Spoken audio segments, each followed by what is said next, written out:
पक्ष की कामिका एकादशी व्रत कथा।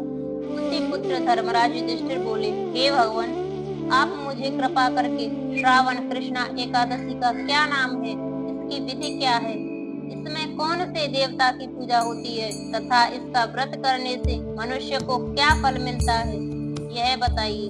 भगवान श्री कृष्ण ने कहा, हे युधिष्ठिर, इस एकादशी का वर्णन एक समय ब्रह्मा जी ने नारद जी के पूछने पर उन्हें सुनाया था, वही मैं तुमसे कहता हूँ। ब्रह्मा जी ने कहा, हे नारद, श्रावण मास के कृष्ण पक्ष की एकादशी का नाम कामिका है। इसके सुनने मात्र से अनंत फल मिलता है। इस दिन शंख, चक्र, गदा, पद्मधारी विष्णु भगवान का हरि, माधव, मधुसूदन आदि नामों से पूजन किया जाता है। गंगा, काशी, नैमिषारण्य और पुष्कर स्नान के फल से अधिक विष्णु भगवान के पूजन का फल होता है। जो पुण्य फल सूर्य व चंद्र ग्रहण करने पर, कुरुक्षेत्र और काशी में स्नान करने से, भूमिदान करने से, सिंह राशि के बृहस्पति में, गोदावरी और गंडकी नदी में स्नान करने से प्राप्त होता है, वही फल विष्णु भगवान का पूजन से मिलता है। श्रावण मास में भगवान का पूजन करने से देवता, गंधर्व और सूर्य आदि सब पूजित हो जाते हैं। अतः पापों को नष्ट करने के लिए मनुष्यों को कामिका एकादशी का व्रत और भगवान विष्णु का पूजन श्रावण मास में अवश्य करना चाहिए। जो भक्त लोग कामिका एकादशी के व्रत में उपवास करते हैं और इसके साथ विष्णु भगवान का पूजन करते हैं, वो व्रत के प्रभाव से उनके सब देवों, किन्नरों, नागों व पितरों का पूजन हो जाता है।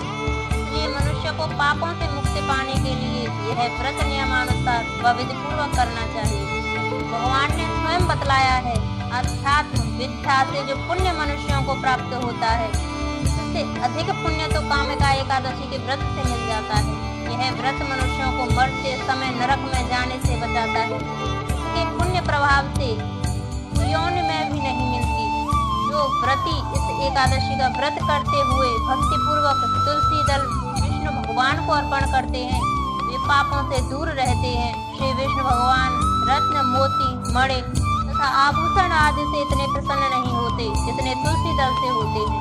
तुलसी दल पूजन का फल 4 भार चांदी और 1 भार स्वर्ण के दान के बराबर माना गया है। ब्रह्मा जी बोले, हे नारद, मैं स्वयं भगवान की अति प्रिय तुलसी को सदैव नमस्कार करता हूँ। तुलसी को सींचने से मनुष्य की सब यातनाएं नष्ट हो जाती हैं। तुलसी के दर्शन मात्र से ही मानव के सब पापों का विनाश हो जाता है और तुलसी से शरीर से तुलसी के स्पर्श मात्र से ही मनुष्य शुद्ध हो जाता है। तुलसी जल के स्नान से प्राणी का समस्त बाधाएं और यातनाएं समाप्त हो जाती हैं। जो श्रद्धा पूर्वक भगवान के चरणों में तुलसी जी को अर्पण करता है, वह भवसागर से मुक्त हो जाता है। कामिका एकादशी को रात्रि जागरण व दीप दान करने वालों को प्राप्त पुण्य का वर्णन करने में स्वयं चित्रगुप्त भी असमर्थ है। एकादशी के व्रत के दिन प्रभु के समक्ष दीप जलाने वालों के पितर उस दिन स्वर्ग जाते हैं तो उन्हें स्वर्ग में जाने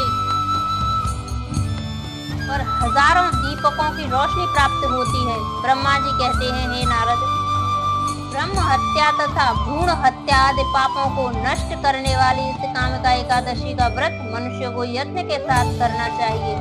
कामिका एकादशी के व्रत के महत्व को श्रद्धा से पढ़ने या सुनने वाला मनुष्य सब पापों से छूटकर विष्णु लोक को जाता है। फलाहार, इस दिन गौ के दूध का सागार लेना चाहिए।